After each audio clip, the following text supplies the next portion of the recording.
Halo anak-anak, kali ini kita akan mempelajari tentang teks cerita fantasi. Nah, seperti biasa, ketika kalian mempelajari sesuatu, kalian harus mengetahui terlebih dahulu pengertian dari hal tersebut. Untuk pengertian teks cerita fantasi, dapat kalian lihat pada tampilan layar kalian bahwa teks cerita fantasi merupakan bahan tertulis yang terbentuk karangan untuk menuturkan atau menggambarkan berbagai perbuatan, pengalaman, dan kejadian yang hanya berupa angan-angan, hayalan, imajinasi, atau rekaan belaka.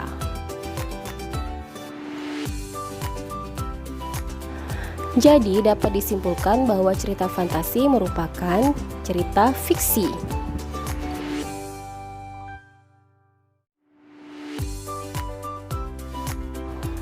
Selanjutnya, yang perlu kalian ketahui yakni ciri-ciri cerita fantasi. Pertama, ada keajaiban, keanehan, dan kemisteriusan. Kedua, ide cerita tidak dibatasi realitas atau kehidupan nyata. Ketiga, menggunakan berbagai latar. Keempat, tokoh yang ditampilkan unik. Dan yang terakhir, latar nyata tapi diberi sentuhan fantasi.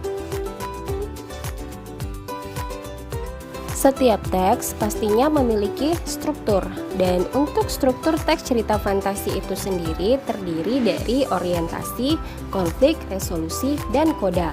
Orientasi berisi pengenalan dari nama tokoh, latar, ataupun suasana, sedangkan konflik berisi tentang permasalahan, dan diikuti resolusi yang berisi penyelesaian, dan diakhiri koda yang berisi tentang kesimpulan dari cerita tersebut. Nah, berikut contoh cerita fantasi. Cerita yang mengisahkan tentang Putri Sista yang mencari keluarga kelinci. Dapat kalian baca bahwa Putri Sista di sini kehilangan keluarga kelinci, oleh sebab itu ia mencari-cari di mana keberadaan keluarga kelinci tersebut.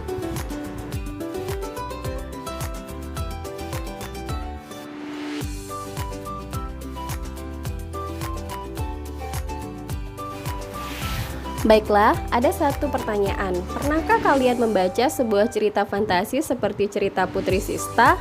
Jika pernah, tuliskan cerita yang pernah kalian baca atau dengar tersebut ke dalam sebuah karangan.